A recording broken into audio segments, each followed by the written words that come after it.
and I am north of Seattle at a place called Arlington, and I'm at a lake, and you may hear some kiddos having fun, yelling and screaming behind me.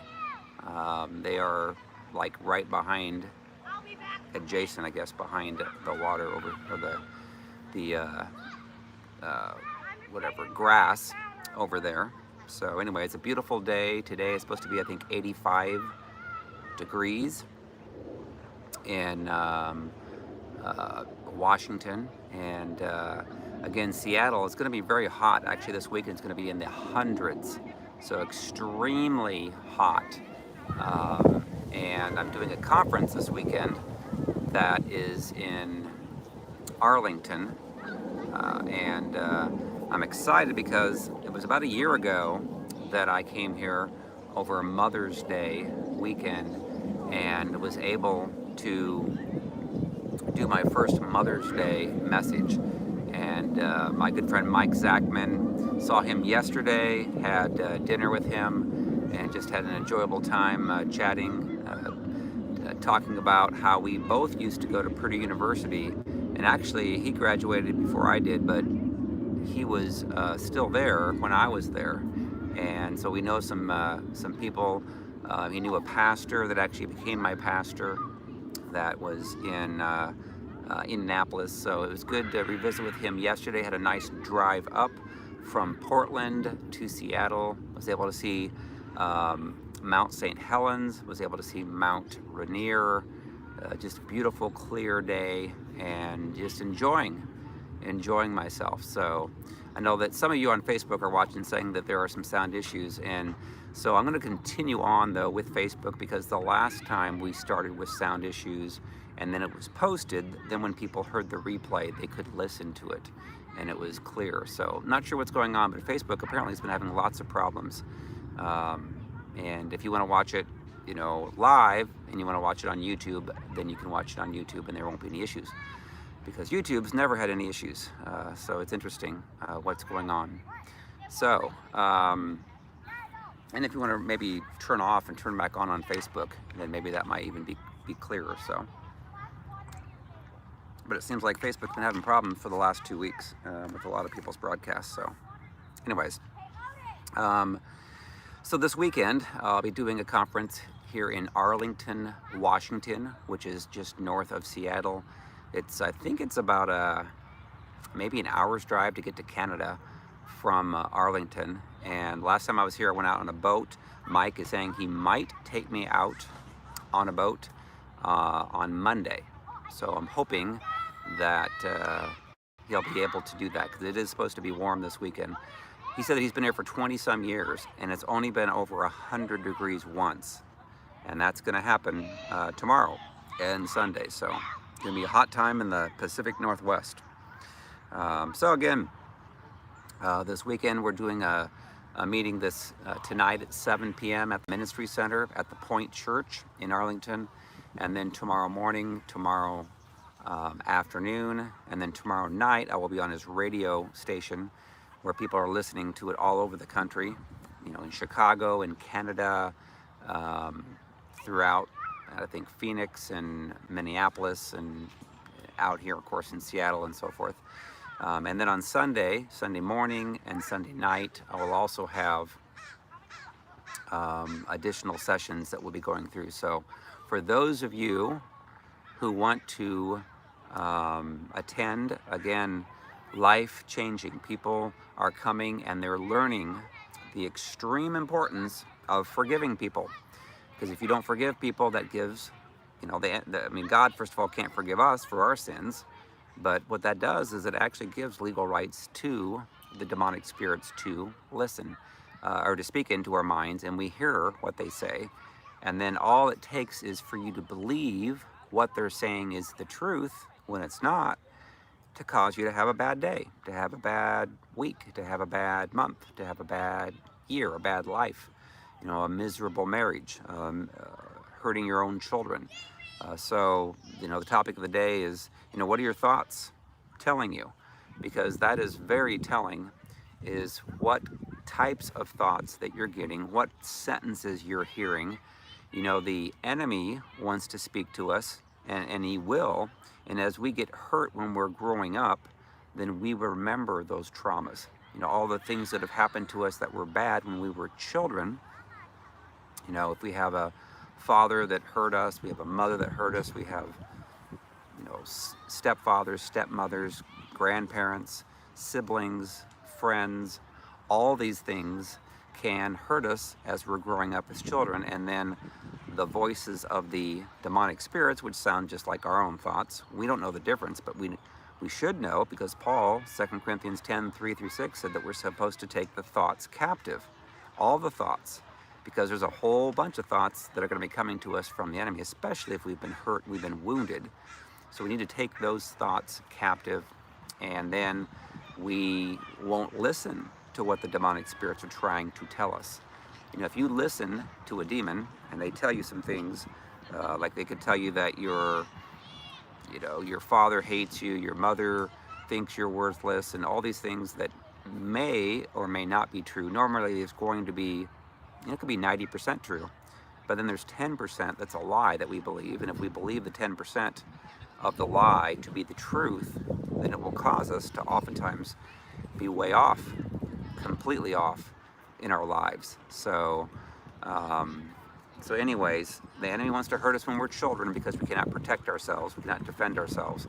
And all those wounds will lead later to demonic thoughts coming to us. So that's why it's so critical. You know, I didn't know the thoughts that I was having when I was even 40 years of age were coming from demonic spirits until I started to be intentional about listening to my thoughts and then taking the thoughts captive. Now, it did help that I went through deliverance. That was in the fall of 2008. I just woke up. I felt different. I felt pure. I felt clean. I didn't trigger. I wasn't jealous. All these things that I had struggled with prior, being a Christian my whole life. I asked Jesus into my heart when I was a little kid, received my prayer language when I was 13, but yet I would struggle with hearing the voices of the enemy, did not realize it. So that's why it's so critical for all of us to discern the thoughts from the enemy. And I always say that if you don't take the thoughts captive from the enemy, then the thoughts will take you captive and you will be tormented. You will not have peace. You know, did you know that in 2005, the National Science Foundation did a study that found that the average person could have up to 12,000 to 60,000 thoughts a day? That's a lot of thoughts. But of those thoughts, 80% were negative and 95% were the same thoughts they had the day before. So you can imagine, if you are hearing a lot of demonic thoughts all day long, you're not going to have peace. You're not going to have joy. You're not going to have the fruit of the Spirit. You know, if I allowed, say a person follows you around, that's essentially what a demon does. You just can't see them. But let's say that a person follows you around and starts speaking these words to you, saying, you know what? Are you going to take that from your wife? Are you going to take that from your husband? You need to tell them what to do. Don't you let them tell you what to do. They don't know. You know, you have better decisions than they are. You know, they're crazy. They're stupid. They're dumb. Da da da da da. If you had a person that walked around all day long and you heard those thoughts, you would probably say, get out of here. Stop it. You know, you are tormenting me. I cannot have peace with you saying that. Well, that's the same thing that happens when we listen to the demonic spirits. We will not have peace. We'll oftentimes believe what they're saying is true. And in fact, oftentimes they will harass us until we agree with what they're saying. So you can imagine, if you hear a demonic spirit saying, you know what, you better, call this person and make this happen, because if you don't, then guess what? Bad things are going to happen to you. So then you, to get that voice off of your back, you end up calling that person and you try to make things happen under your own will. And then that demonic spirit is happy because now you've been tricked into doing what it's telling you to do, and it can oftentimes help you sabotage your own relationship. There's a lot of husbands and wives that sabotage their own relationship, where a spouse will believe the thoughts that they're hearing from these demonic spirits about their spouse, and it's completely false, but they believe it to be true. I know I've talked to many husbands and or wives that said, you know what, my whole marriage I thought that my spouse was believing this about me because I kept hearing the voices. Well, those voices were demonic spirits, and demonic spirits were laughing, throughout their whole marriage because they would cause all this strife, all these arguments, cause jealousy, trust issues. So it is so critical to go through inner healing and deliverance because that takes out a lot of demonic thoughts from your day-to-day. And how do you go through inner healing and deliverance? Essentially, it's going back to your life, all the significant wounds or traumas, and having Jesus heal them, getting Jesus to give you the truth from his perspective. So if you can understand why your dad maybe treated you harshly or didn't talk to you much or wasn't close to you, was because he was hurt when he was growing up, then you can forgive him. And when you forgive, that takes away the legal rights of the demons. If you've got bitterness and anger, then the demons have legal rights and they'll torment you.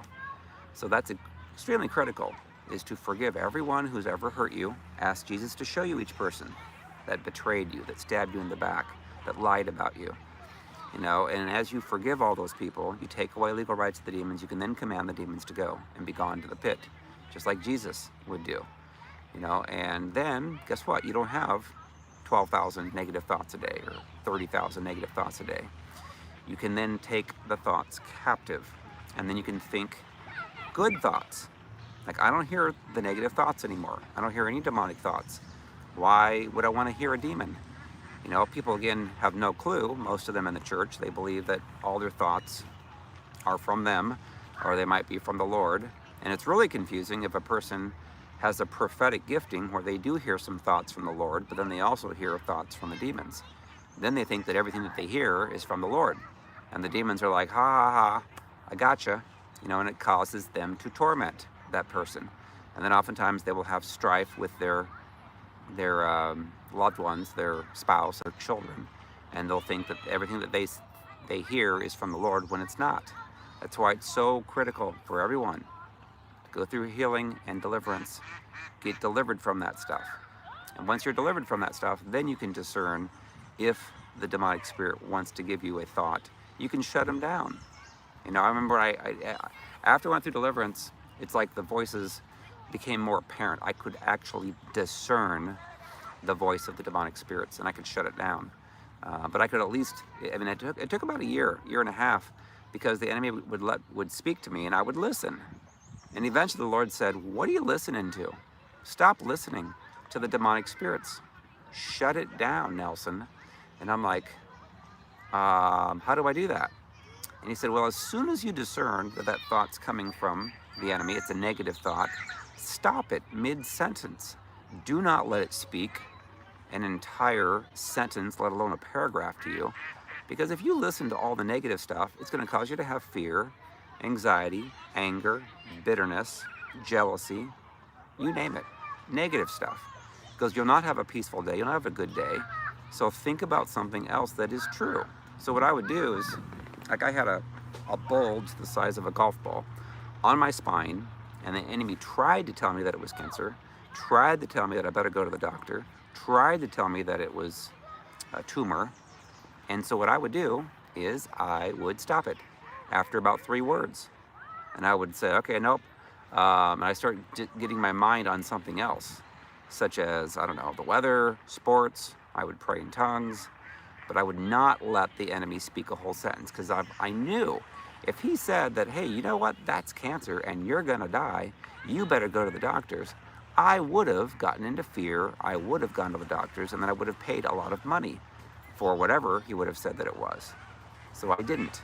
I dismissed it, I stopped it, I stayed in peace, and then actually after about 6 weeks, it finally dissolved to nothing, and it was gone. And then it came back like a year later, and I commanded it to be gone, to be healed. And again, I didn't listen to the enemy, and it was gone within a week. So we need to take every thought captive and then start discerning. Again, it really starts with inner healing and deliverance. When you can do that, when you can forgive everybody for hurting you, when you can repent for your pride, repent for your sin, command the demons to go, you're going to have a lot more peace. You'll be able to discern the thoughts coming from the enemy. And then, guess what?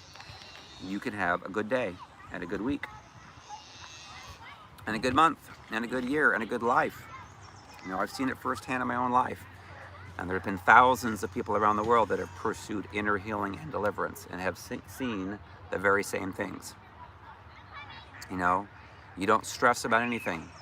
You know, if you go in to get served at a restaurant and they're not maybe as prompt, or somebody cuts you off when you're driving, you don't get upset over it. You give it to the Lord. So, hello, I see people on YouTube. I see Mary, I see Tina, I see Mindy. Great to see you. It is a beautiful day here in the Seattle area. Again, I'm north of Seattle, about, I think it's 40 minutes. Not too far from Canada. Always wanted to go to Vancouver. Always. Vancouver's not far from here. And I'd love to do ministry up in Vancouver. But this weekend, I'm going to be here just north of Seattle in Arlington tonight, tomorrow morning, tomorrow afternoon, be on the radio, on the radio show that Mike has tomorrow night, and Sunday morning, Sunday evening. You know what? I really enjoy my life now. And it's not easy traveling, staying, you know, this summer the Lord's been having me stay in hotels 95% of the time, which is nice, but also you kind of miss, you know, being around families and so forth. But of course I'm taking Lily with me, Lily, my dog. And Lily loves to travel, you know, and I noticed when we went to the beach, where were we at? We were at, where was the beach at? Oh, in Oregon, at Cannon Beach, that we were able to take Lily off the leash and then let her roam, let her run. They encourage that on Cannon Beach. They want freedom. And that's the way the Lord is with us. He doesn't put us on a leash and hold us and say, you know what, you have to do this, you have to do that. He gives us free will. Free will is awesome. But it can also be negative. You know, there are people who have demonic spirits that have a free will to keep those demons and listen to those thoughts, negative thoughts, over and over and over again. And it ruins their day, ruins their week, ruins their month. And again, people that they're married to, people that they have as moms and dads, have demonic spirits, and they will listen to their advice, and it will cause them to have torment. That's what the demons want to do. And you know, it's interesting how many people have given me advice in doing this ministry, and I would say probably 90-some% I had to not listen to. Aw, Milo says hi to Lily. Yeah, Lily's just enjoying herself. She gets to go to all these new places, and in as many places as I can, I try to let her off the leash so that she can run and enjoy and have fun. There's other places, of course, you have to put them on a leash at, but it's interesting that if I would have listened to most of the people speaking to me, the goal of demons is to essentially cause you to not do what God's calling you to do. You know, there's a lot of people, when I was going through with my ex-wife, all this abuse, essentially, I had to keep it quiet. The Lord told me to. I had to endure it. But I remember one lady that had counseled us from a very well-known, very large counseling ministry. She said, God would never have you stay in that relationship and be abused. Well, in that case, God told me, no, I want you to. There are reasons, there are benefits to this. So it's so critical, important to listen to God, to know the voice of God, to not listen to the demons, and not to listen to people. Oftentimes people are going to get you off course as to what God's having you do. Oftentimes God has you do some things that people wouldn't even advise. They'd say, oh no, you shouldn't be abused. That's not what God would say. Well, yeah, I think Paul was abused. I think Joseph was abused. I think there's a lot of people that get abused, and the Lord uses it later in their ministry. So that's why it's so critical to hear the Lord. Had I circumvented what I was hearing from God, I would have been gone a long time and missed out on a whole bunch of abuse. But that was my training. You know, otherwise I wouldn't know what I'm talking about. And it relates to so many people around the world. So I count it all joy to go through all these various trials and tribulations. It's made me who I am now. You know, there's so many people that they go to these, you know, they think they have to have Bible college and so forth. And sadly, a lot of those places don't teach these deeper things that I learned by experience. So when I learned these things by experience, guess what? That's what qualified me to do what I'm doing. And so there's a lot of you that the enemy may be trying to tell you that you need to go to a theological place, and if you don't get taught about demonic deliverance and inner healing, which a lot of them don't teach you, you're not going to learn the basics. The basics, what you need to learn is, of course, inner healing and deliverance. That's number one, because there's so many people that have come into the church that are hurting and wounded, and the church doesn't know what to do with them. And oftentimes they start teaching them, let's start discipling you.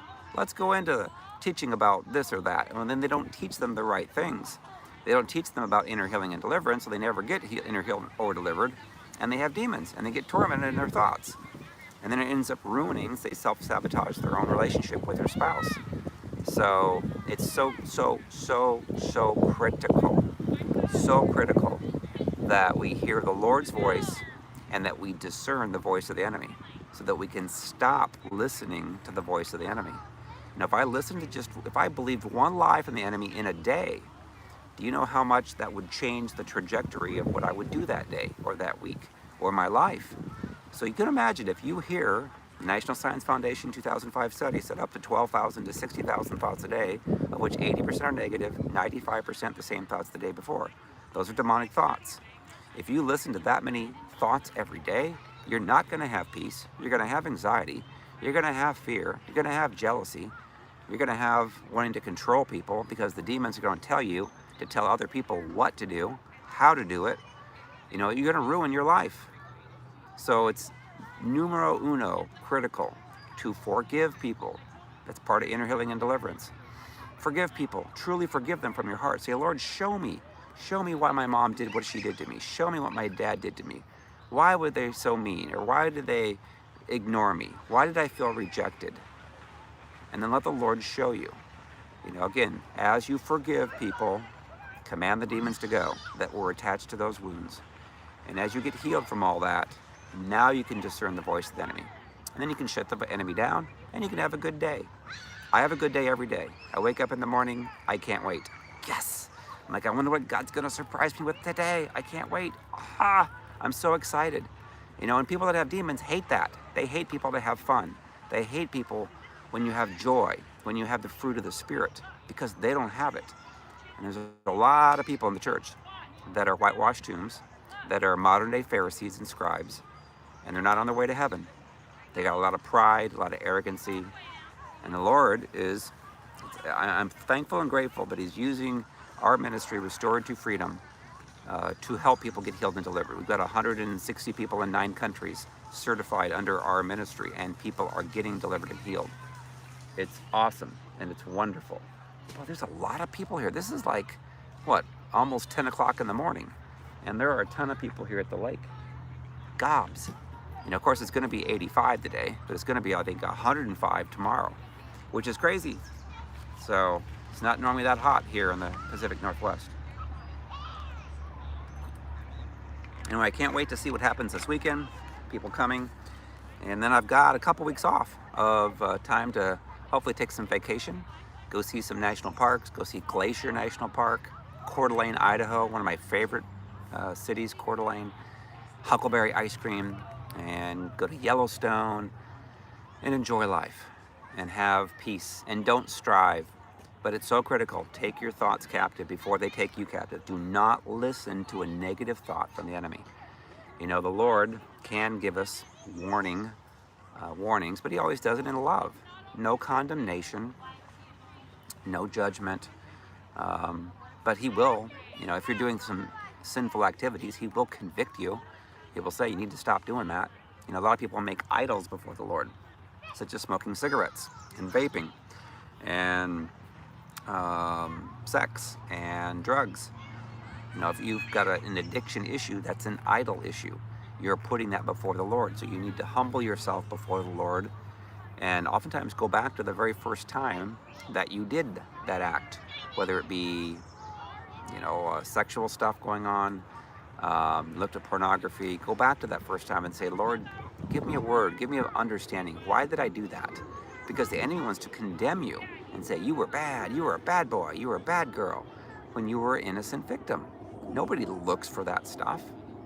You know, people introduce it to you, and then you're curious, and then the enemy condemns you, and then you struggle. You know, I think it's 70% of pastors struggle with pornography, masturbation. That's not a good relationship with their spouse. You know, and hopefully a lot of them do feel convicted and want to stop. There's some that have severed their conscience, and they end up keep doing it, and they end up involving their own spouse in pornography, and that's like death to your relationship. So critical that we be freed from that. And again, when I do a personal session for someone, I take them back to the very first time, and the Lord always tells them that you were an innocent little child. That is not who you were. The enemy wanted to trip you up and entice you, and then you did it, and then you felt guilty for it, and then you got stuck because the enemy kept reminding you, and you got intrigued, and then you felt guilty and you felt ashamed. So when the Lord comes and he ends up telling you that you're an innocent little child, then you feel clean, and then the Lord will take away those sins, and you ask for forgiveness. He's faithful and just to forgive you, and he will. So again, make sure when you're getting negative thoughts that you take them captive immediately. Do not let the enemy speak a sentence to you. You know, I remember I was working with a guy. He was like a half a billionaire, and he heard a lot of negative thoughts all the time. I started teaching him this, and he was able to keep the thoughts captive. He was able to keep it at arm's length, and he was like, "Oh my gosh, this is so real. I can now do this." And he had a brother that was very wealthy, and he said that brother is very tormented now that I see the truth. And he thought I was tormented, and they both were. But he said, now I can take those thoughts captive and I can be at peace. And so it doesn't matter how wealthy that you are, how poor that you are. If you've been wounded in the past, you've been hurt by things your father and mother, anyone else has said or done, you need to forgive them. Have the Lord show you them from his perspective. Forgive them, which takes away legal rights of the demons, and then command the demons to go to the pit. And now take the thoughts captive. You'll have much less thoughts to deal with, and it will be much more pleasant. So anyways, there you go. Have fun this weekend. It's the last weekend of June before next weekend, July, the July 4th weekend. So stay at peace, keep at peace. And if you have people that talk to you, that criticize you, that are judgmental, that are harsh, that are striving, fighting, arguing, have you ever thought about not engaging with them? Don't engage with the enemy. You know, you need to do that. Why? Until they're healed, they're going to wound you if you listen to them, because they're being used by the demonic spirits. Take those thoughts captive, and if you need to block somebody, block them. If you need to cut them out, cut them out. Love them from afar, love them from a distance. Give them to God. You know, I would not go into a room of a bunch of Pharisees and scribes, modern day, and say, hey guys, let's talk. Why? Because their demons would manifest. They would get mad, they would get angry. If I told them the truth, they would not want to hear that they are operating in demonic spirits, just like they hated Jesus. So it is what it is. Alrighty, well, I will let you guys go. Again, take your thoughts captive. Do not let the enemy speak to you. You'll have a lot more peace, a lot more joy, and then you can hear the Lord's voice. You know, the Lord's always encouraging. In fact, the other day I lost, or I couldn't find my iPad, and it was the next morning I started speaking to him. I'm like, Lord, I go, where's my iPad at? And he said, it's in your car. It's in the back. When you were taking things out to prepare for your meeting, you put some things on top of the iPad, and the iPad's sitting there right there. So then I woke up that morning, went to my car, opened it up, and yep, there it was. I'm like, oh my gosh, there's my iPad. Thank you, God. Whereas if you listen to the voice of the enemy, he's going to cause you to believe that your spouse or your loved ones are thinking certain things that aren't true. So, alrighty, I will let you guys go, and we'll see you on YouTube and Facebook. Love ya. Bye.